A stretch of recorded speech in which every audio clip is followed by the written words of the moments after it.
There she is. There she is. There she is. Yeah. All right. We're at 11. This is Earl's going to be number 11. And I finally remembered to hit the auto or the mutual sharing thing. So, Share button. yeah, I already clicked share. cool. It's a great text. I got, Uh, yep. Good week. Yeah, it's a good week. Funny, couple things happened that made me think of you. I was in, remember I told you a few back that I was in Home Depot one time in the last couple months and the music was just fantastic. Like, wait, it was so, Oh, the two guys. yeah, and they high fived Yeah. each other. Well, Yeah. the other day, I'm in there and I hear Analog Kid, Maybe my favorite Rush song, by the way. and Yeah. you wrote about it, and it was Yes. really good. You referenced it in what you wrote a couple summers ago, Yeah. and what was the context that you wrote that? I can't remember. Honestly, I just remember you referenced it, and I'm like, it was really cool. The baseball cap. Yeah, it's just that age when we were at camp Yeah, is just the time period where so many things in your life are being decided. You probably don't even know it, but that sense of restlessness at that age, like, nice. and the your parents loosening the leashes and just that sense of independence and that eventually you can just feel it. You're so close to being independent. Yeah, yeah, you're getting a real taste of it. That's yeah, well said. The other thing it was like too late, but it's not because I can bring it up now. But I didn't think quickly enough on my feet when you brought up something about I think a perfect vacation or the best vacation or whatever. But one of the most underrated vacation moments that I can Oh, think of is going to Florida in whether it's March or April after a long Buffalo winter, getting there. But very specifically, I was thinking we get there if we get there late in the day with a full anticipation of being out in the sun for the next week that we've been starving for. But it's going grocery shopping at Publix and we know we're going to go out to dinner every night, but we're buying food for breakfast and lunch, and to everyone else in there, mostly that live there, it's just another day of grocery shopping. But like I remember for me, it's so exciting because it symbolizes like the start of and you spend a little more because yeah. you know what I mean? You get some extra stuff and food and drinks, and it's just, I don't know. I thought of that not Yes. to, because here I am sharing it with you Yeah. Yes, Amy, I need two bags of Doritos. I really do. now. Yeah. So, Yeah, it's the anticipation of vacation and yeah. something mundane like shopping for groceries means Yeah. something different than the daily. Yeah. So that might sound kind of out of left field for people that somehow haven't watched the previous 10 episodes. So I would say they should, if they want to put that in full context, for that reason and for other really good reasons, because the guests were so great. Kim Hawks Pasquini one went out a couple hours ago, and Oh, you posted it. I didn't see it yeah, yet. yeah, and so That was a good interview. I really enjoyed interviewing Kim. That was good. yeah, yeah, me too. She liked it too. So, Yeah. but man, we got a one name wonder here, a mutual friend of ours coming up. So I I have I mean yeah, this will be tough to fit into one interview we should just because it's Earl. should we do Oh. it? I think let's talk to the man. Hey, Hi Hey! guys. all right, It is very interesting because it warns me this is being recorded. it is. So I had to take a pause there and see if I wanted to get on or not. Okay. Wanted to. We had a verbal agreement, or all. I knew you would honor it, but I could see maybe where you would say I'd rearrange the background or something, or. We've But had guests. We've had guests who were represented by attorneys. Oh, By really? oh yeah, yeah. yeah, Phyllis Bird had an attorney with her. right, literally right next to it. Doug Miller, Literally Miller's right son here. was, Yeah. yeah, and he was listening, hanging on every word. He chimed Yeah. in, and that was a fun dynamic actually. So, but Well, I have an attorney in the other room, so I can go get her if I need to. she's just, I'm sure That's we're within earshot. Yeah, yeah. how often does she use that to Tom, keep you in line? pardon me? How often does she use that to keep you in line? Never. She's good. She's Never. Oh, so nice to see you, Tom. yeah. It's been a few years. In a couple years, maybe 7 or 8, I, probably. I Yeah. I think I was thinking about this today. Yeah, It was 2016. 8 years. Okay. Yeah, yeah. I like your bowl collection. Did you do all those yourself? Ah, I did. Yeah, that's my that's kind of like my Etsy stock. Like you'll see some come and go. There used to be a bunch sitting right here, but I sold 5 last night to my neighbor. It was a, nice. so they're gone. They Well, were Earl, Excellent. yeah. So you yeah, were into woodworking? Frank and Tom have like a friendly Yeah, Frank. competition. They both do it. Yeah. Yeah. And believe it or not, Jay Briggs, he's into leather. So Want to Oh, it's so Jay, but that was a he's very creative. well Yes. placed comment, Earl. So good. Oh my gosh. believe it or not. We have got so much to do tonight. I've been looking forward to this for a long time. And I'm gonna start with I'm just gonna put it out there, Earl. You're not just one of the biggest people who've been to camp. Your legend is big, and you're one of the most iconic figures in my mind of my time at camp. And I am not alone because every single person we've talked to has mentioned you, and it's unbelievable the impact visually and just experientially that you've had on the people at camp. It comes up every time.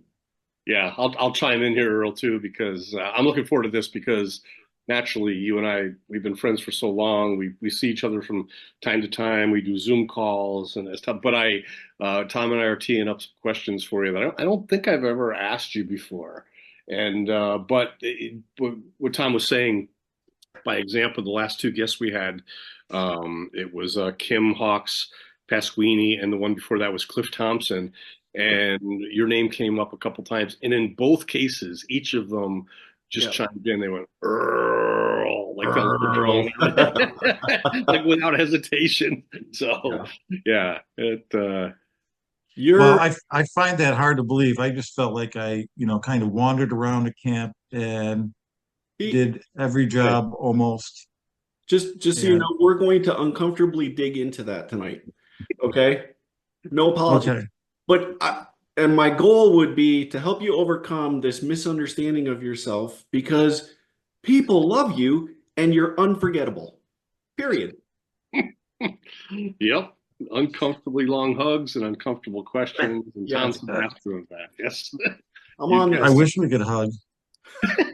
How is your brother, Oh, Earl, Tom? Because okay, let's start there.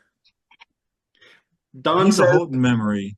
oh yeah, he's got a lot of Earl stories as well. He shared one that I'm going to share with you as well. First of all, he says, make sure you tell Earl I said hello. Yeah, well, I just talked to him last week about you, and he's like, well, Earl, that's amazing. He said, make sure you tell him I said hello. it's on the record. Yeah. He okay. has a lot of fond memories. Apparently, you guys commuted together to the Buffalo campus. Yes, we had like a half a semester together, and Don got one of the most amazing internships ever from Houghton College, and I got probably the opposite. You're talking Don Purdy. Yes, Yes. Oh, Yes. because his internship was with the Buffalo Bills, and my internship was with some bank downtown. It was not good. yeah, Not but Don good. Orser, what was his internship? Yeah, I don't know what Don's was. I'll have to ask him. All right. I don't remember, but Don was fun. He was a great roommate, and yeah, but he Wait a never minute. made it to Camp of the Woods, I don't believe. You roomed with him oh, you roomed in Buffalo. Yes, Okay. yes. Okay. I was gonna say I don't remember you rooming together at Houghton proper. Okay. No, he's never. I don't even know if he's ever been to Camp of the Woods. To his shame. To his shame. Yeah. Yeah, there's time. There is time. I should mention that to him. So yeah, Earl. After he said, "Make sure you tell Earl I said hello," he said, "Ask Earl if he remembers this." And he proceeded to tell me about a trip to Buffalo or back from Buffalo. He was driving, you were traveling together, you were asleep with your face on the side window, and he thought it would be funny to move the window up and down just a little bit, and you would wake up and then go back to sleep, and then he'd move it a little more. Does that ring a bell? I have no memory of that. Okay. Just a little brain damage. But does it seem like Yeah, something my brother would do? I'm glad I entertained him for probably the whole trip that way, but Exactly. Okay, I'll let him know you've blocked it from your mind because it was so traumatic. There you go. That's what I'll tell him. that's good. It's amazing. So, well, good stuff. So I listen. Tom, I know you have a bunch of stuff teed up. I've got I some do. videos, but you go ahead. I'll follow the lead here and be ready to Let's chime in. do. Okay, let me. Earl shared with me before we came on some memories he had, folks that he wanted to reference, and when I read it, I'm like, yeah, that's good stuff, and it seemed to make sense. It would be perfect for the questions that we have on the back end. So Okay, whatever, if that's helpful, it seems like a good match. But let me share this first. We didn't do this in the beginning, Don, but by the way, Earl, have you watched any of our prior recordings? I found a couple of them, and but I haven't been able to get through all of them. And like Yeah, no, no. please, yeah, I'm I've just got bringing I've, I'm just bringing this slide up as a reminder for anybody who happens to be watching right now. If we have not found Beth Dodds, please let us know where we can find Beth Dodds. We would love. I would like to talk to her to apologize for my behavior at camp. No, I'm just kidding. But well, I would, but I'd like to. We'd really like to talk to Beth. We found Tim Sandoval recently, so Don, hopefully you're lining that up. yeah, a couple weeks. Yeah, Bruce O'Byrne found him, Yeah. and so yeah, he'll Yeah. definitely be on with us. Yep. Tim was such a cool guy, and he had Oh, one of the coolest nicknames, the Sandman, Oh, and Sandoval. um, Unit he was 8. such a good basketball player. Um, like understated. You would never know it, but he was really smooth, and good he was word, fun. smooth. He was fun to be with. Yeah, Yeah. well, I have great memories of Tim. Okay. I'm going to skip over these questions for now. Mrs. Purdy, we will return to those later, I promise. She'll be And watching. I would like to move on to something we call story time with Tom, but for tonight, story time with Earl. And so, and again, this is intentionally meant to be just a little uncomfortable, but you submitted some stuff to Don for his book, and I have those clipped here, and we'd love to have you read them for us, and we'll stop for reaction and comment throughout, if that's okay. I should. Sure, you'll probably make me get emotional or something, but go ahead.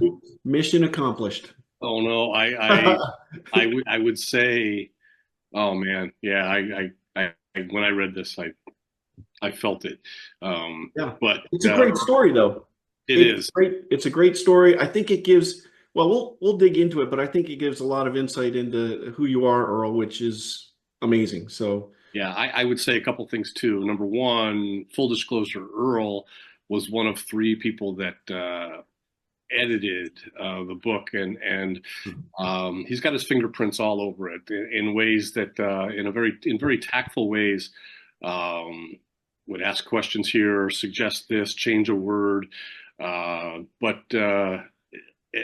secondly, I've had more than a few people tell me that what's written here in the book is part of the beginning of an open letter, and kind of thanking a lot of people that he worked with in those years, and they were really moved to be mentioned.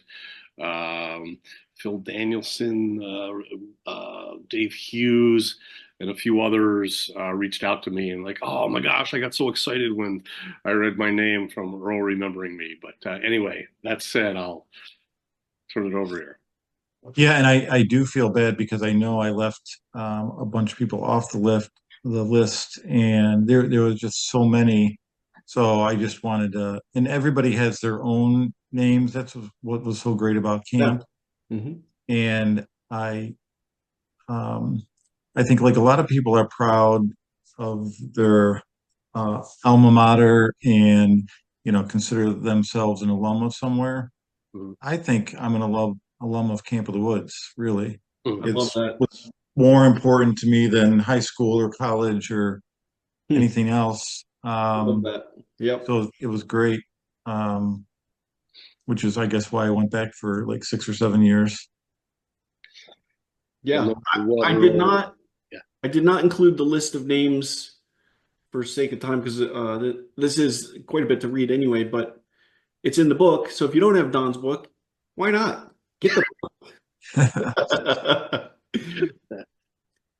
let's uh let's, So, let's go through this. There's a bunch of questions we're going to need to talk about throughout here. so do I Yeah. If you could really read. have to read this? Okay. Yeah. So, I was a typical staff member in that I was fortunate enough to grow up in a Christian home and attend a strong scripture-based church where I invited Christ into my heart, soul.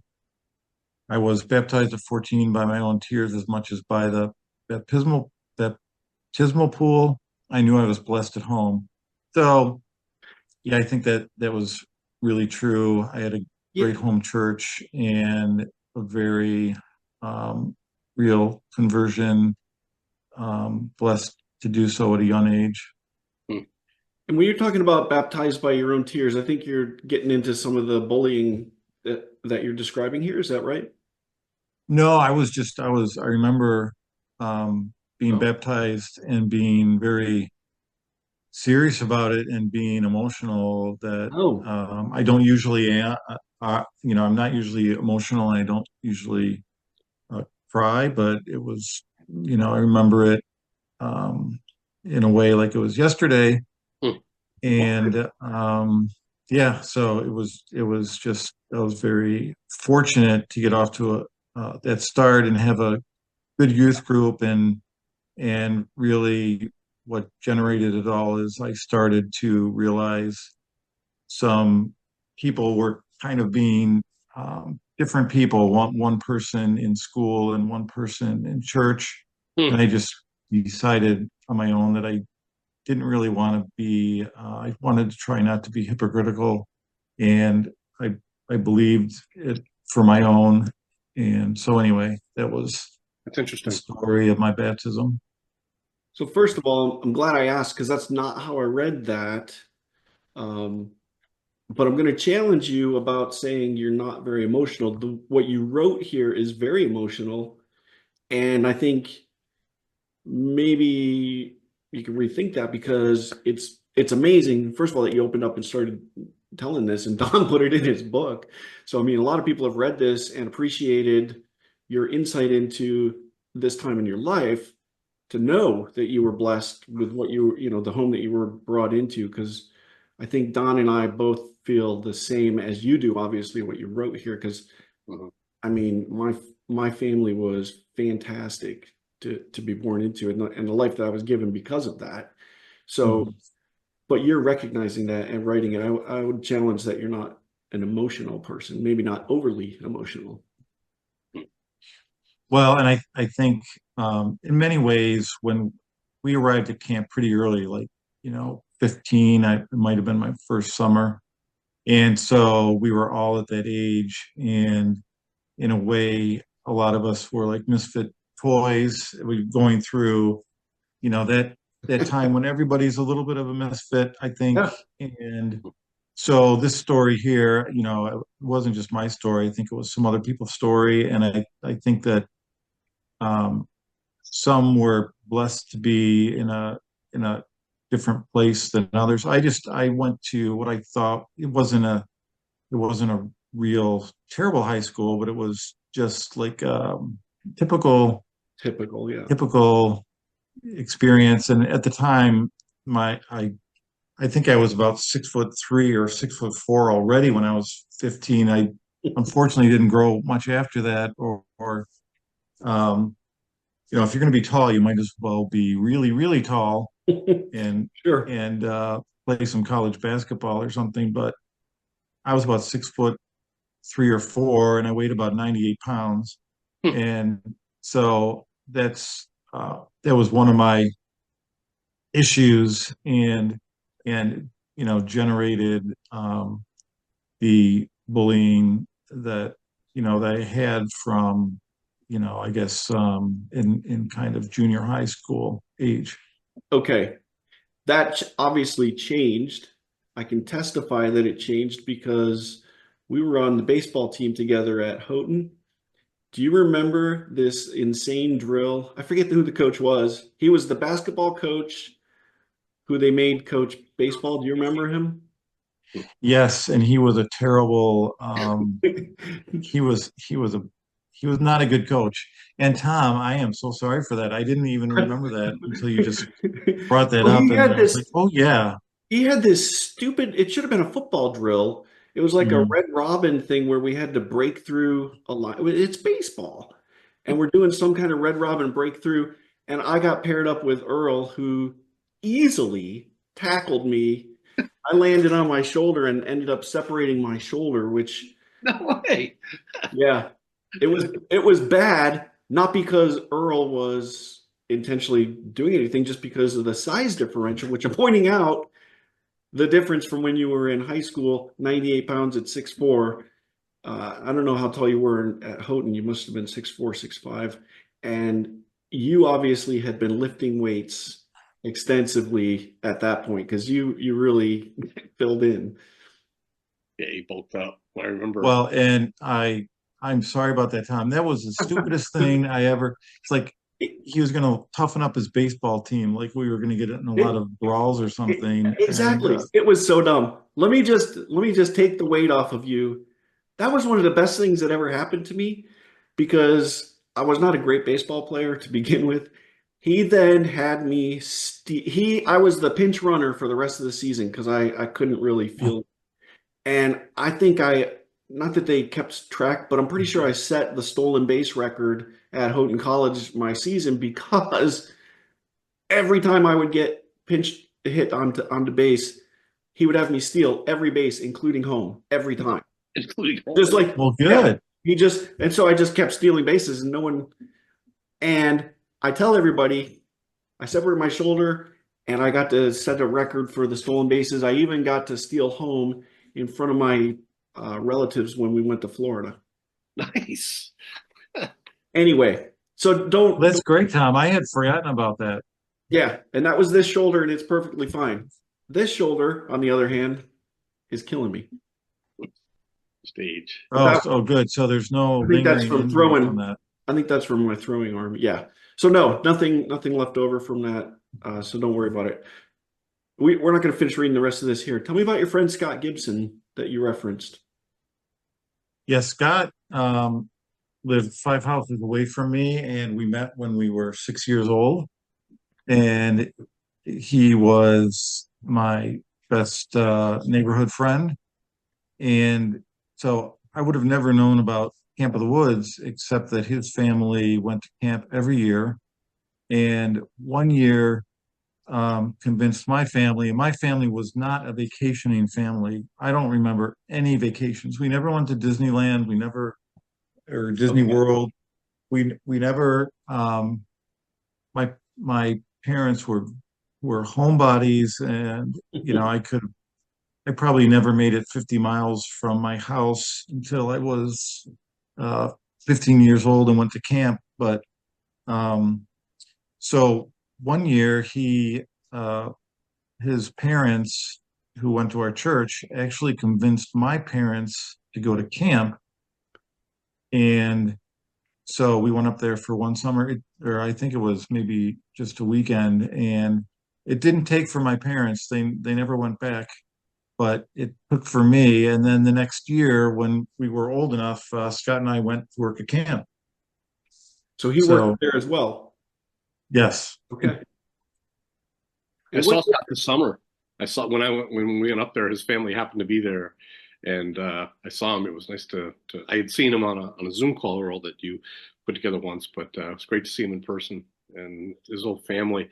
And interesting, as I'm sitting here at this table right here in West Seneca, New York, suburb of Buffalo, I would take the camera and turn it around and show you. If it was daylight, I could see the house that Earl grew up in. Oh, that's right. That's Yep, right. on Tree Haven, and yeah, so um, small world, right? But I just it's coincidence that we ended up living here. Uh, but yeah, it's funny to so think about so that. Scott has a PhD and he works in finance. He's a finance professor at the College of William and Mary, Okay. and Wow. he is probably the smartest person I know. Maybe Except for tied me with and Nate Don. Forrester. Ex- Dave You're Forrester, yeah, okay. I you're thought you were right going to say right except behind me and those Don. guys. Yeah. Okay. But Scott was so at camp. Scott, I played games with him growing up, um, and he always found a way. He always found a loophole or a way to exploit a rule. And so he was the guy at camp that one summer he was the gatekeeper, and which is the easiest job you can get at camp in the first place, but it was too taxing for Scott, so he figured out that we got paid about $35 a week, and Yeah. the going rate for getting someone to work an easy shift like that was $5. So he got free room and board and made $10 a week and had someone work all of his shifts and basically just vacationed all summer.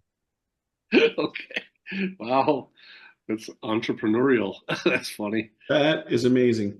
Yeah, That is amazing. yeah.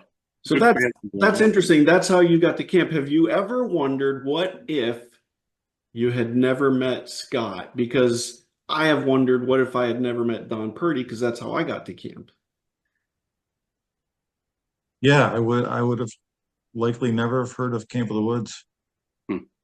That's amazing. Yeah. Absolutely amazing. Let's move on. I think you already kind of covered this. You worked there 7 seasons, correct? I believe I did. What jobs did you have? What roles? Um, I was night watchman twice, Okay. which was I see dish um, room here in what you wrote. interesting. Yeah, the first year I washed dishes at Woodlands, which was great because that's where met Rob Mitchell, who is Okay. I think the first person I met at camp, and he was a great influence on me, and I still talk to him to this day. So he's a lifelong friend, and his brother Ian Hmm. was a bit older, but many fond memories of Ian. And They were um, Syracuse guys, Tom. They were both from Really? your yes, hometown. Yes. Okay. I don't think I know them, do I? You might not have served at camp the same years, but Okay. yeah. Yeah, what year would your first year have been, Earl? I'm not 100% sure. Don, do you have an idea? If I had to guess, it would 80, be 82 or 82 or three. Yeah, I remember you worked with Rich Hosley, who was a schoolmate of mine and speculator, and he was a year ahead of me, so he would have had to have been. Yeah, I'm gonna say 80, 83, but if I think it was if even fake earlier than here. that. No, was it I 82? 81? I think it might have been 80 because I would have Oh, been really? 15 or 16 in 1980. Okay then. So 80 Okay. or 81. Okay. And yeah, so that was a great year, and that's where I got my affinity for baked Alaska, which I Yep. still love, but it's hard to find. It's much easier to find my other affinity, which was Frosted Flake. And That's also in the book. That's right. Still, is it still something that you enjoy? I still do, but I don't. I'm too old for Frosted Flakes. Oh, that makes me sad. Sadly, yes. Wheaties now or Oh, something? Yeah. yeah, I mean, My lovely wife will not let me, binge on cereal like that. I'm kind of like Jerry Seinfeld in that I used to love all those cereals from back in the day. That's a funny They were movie. not very healthy for you. Yeah. Have you seen the movie? It's So, funny. The yeah, I was just referring to his um,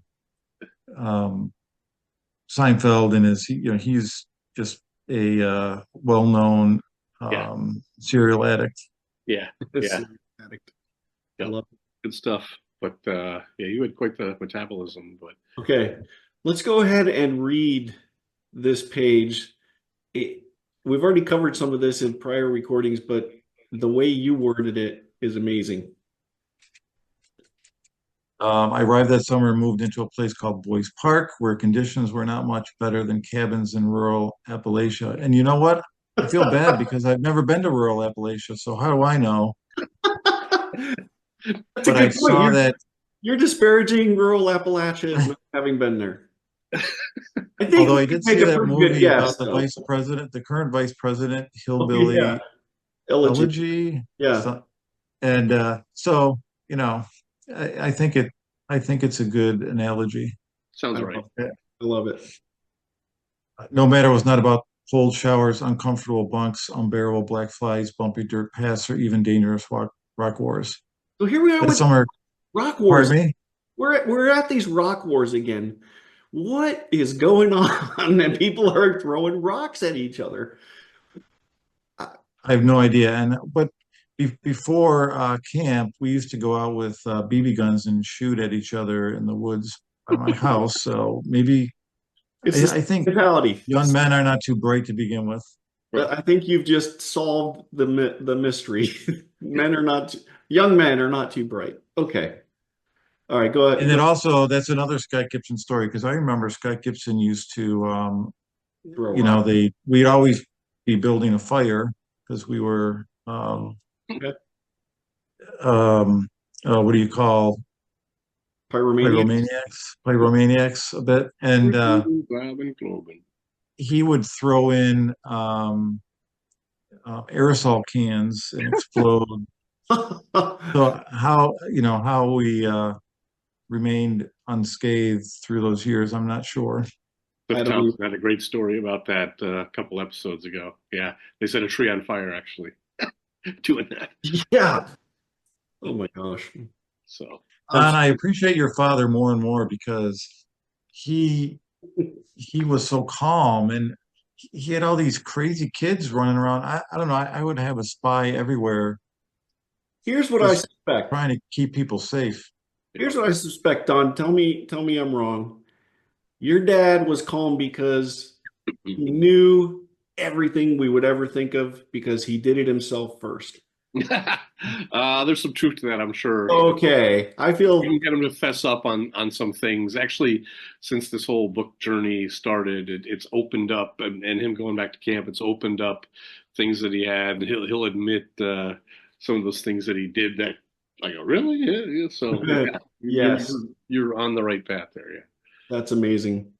Earl, if you could read that last paragraph, then we're going to get cut off, and we'll come back onto the same link. Okay. Okay. That summer at Camp of the Woods was the first time I felt Christ. I felt him and other young adults and the men and women who ran this amazing retreat dedicated to vacation on purpose. It was the first place I felt like I truly belonged. So, and that was Let's true. And I think the adults were just as much of the adventure and all of that as the kids our age. Hmm. It was really great. So Yeah. Let's push pause right there. I love, we're just going to jump back in. I love that you talk about the leadership. When we met with Bob Purdy, if you haven't watched that one, that's a really good discussion about some of the inner workings of how camp staff was set up. And one of his goals was training leaders. And I think the leadership from people like Bob or GOP2 to really make that investment into each of us, it's priceless. And I mean, here we are, dedicated believers at this point in life because of a foundational point in time that someone made that investment. I think that's what you're calling out here. It's not just vacation. There was a purpose to it. Yes, exactly. And when you were saying that, I was just remembering probably the best job I had at camp, although it was the most difficult. And um, John's mom and Ken Reed were my bosses, and it was called commissary, and you unloaded trucks and stored things, and then before meals, you would carry them up this tiny staircase up to the kitchen so Dot could do her magic. And Yep. that was it. It was a hard job, but I wish I would have done that job another summer because I was probably in the best shape of my life between playing a lot of basketball and doing that job. And Who'd you work with when you were on commissary? Who were the other? Usually it's like three guys, right? You remember who else it was? I don't I don't remember. I should remember that, but I don't. And part of it was you worked alone a lot because Hmm. there were three, but you rotated. Um, so you were not usually on at the same time, although I think there was some overlap. Right, right. Yeah, no, it was a hard job.